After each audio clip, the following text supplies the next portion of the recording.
So, for my video blog, I'm choosing to do a critique of the analogies and examples laid out by an article that I'll be attaching here on transgender rights.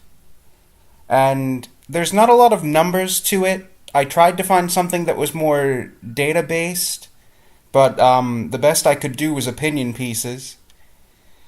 But it does use a number of medical analogies and cites certain things as medical fact that just aren't particularly true and are sort of projecting a false narrative, so I thought it would still be a good example for this. Basically, they're making the argument that, men and women are completely biologically different, and the Equality Act, which is the main subject of it, takes away key protections for cis women and endangers them and lowers their rights by lumping them in with what they keep terming biological men. They cite certain things like, during puberty, trans women get that surge of testosterone, so they'll always be physically stronger than cis women. That's not necessarily true, for one. That's a false narrative to a degree, because the hormone processes involved actually undo a lot of that muscle and tissue building retroactively.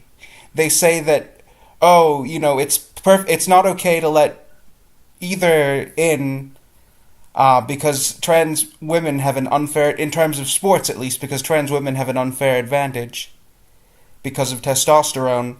But a trans man just recently won a number of boxing matches professionally, even though in the article they said, it doesn't matter with men, they're not sacrificing anything because a trans man could never outcompete a man physically. And they in general just ignore that a lot of the process of transitioning involves medical changes that make their arguments pretty irrelevant. They cite false data on the danger of bathroom equality, when even here, just in Massachusetts, where we had our own bathroom bill for 2 years now, it's wrong to call it a bathroom bill, it was a transgender rights bill, but we had it for about 2 years now, and nothing really changed. The situation is just as safe as it's always been, and we had official police endorsements and popular vote at the ballot box to keep that in, and things were fine. So that also is a false narrative, that it's dangerous and that it's used by criminals to perpetuate criminal acts, this equality. We've seen no evidence of that. And it's also ignoring just, again, the real biological differences that happen during transition and the real mental component to it that makes things different and difficult for trans women that necessitate these protections. Just saying that it's mostly men trying to take advantage by, saying, I'm a trans woman. Even giving an example of, somebody becoming trans in prison so that they can go to a women's prison or, avoid difficulties in a male prison by getting preferential treatment, even though every study so far has shown that trans people in prison suffer horrific abuses, no matter whether they're in a prison assigned to their gender or not, and that most states don't allow prisoners who are trans to be transferred into a women's prison anyway.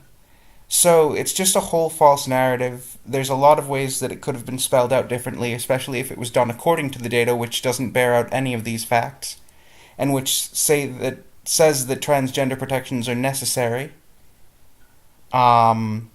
And overall, it's just a very false, misleading article that cites very few, if any, sources. It's mostly an opinion piece, but even the medical examples that they bring up as part of the opinion are completely unfounded and wrong. And better attention to the data and proper analysis, I think, would yield that the Equality Act is necessary, especially for trans women, and that it doesn't harm cis women at all.